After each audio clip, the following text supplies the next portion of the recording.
Hello, my name is Mike from the Automotive Approach. Today we're going to be taking you through a quick video tour of our VW Touran.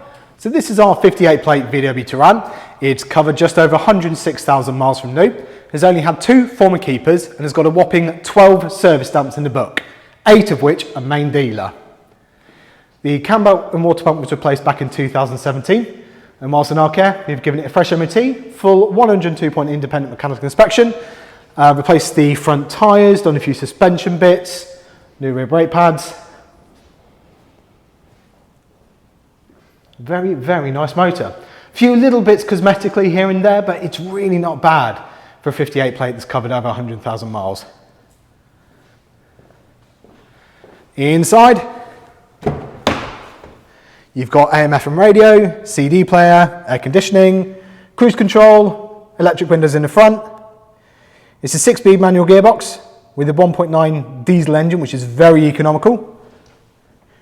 It's all in pretty good condition inside.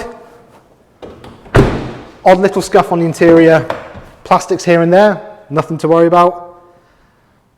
Loads of legroom in the back. Very, very practical motor.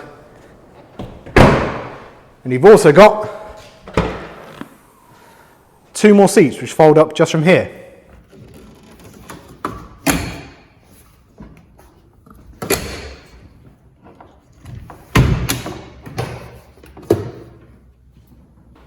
And with them down, you can see it's a very, very practical motor. Overall, it's a really nice car for the age and mileage. Odd little bit here and there, as I've said, but nothing really to worry about on a car of this age. Very, very nice practical motor, very economical with the 1.9 diesel, and well looked after with those 12 service stamps. As always, if you like this video, please subscribe, it really helps us out. And if you have any more questions or queries, please get in touch.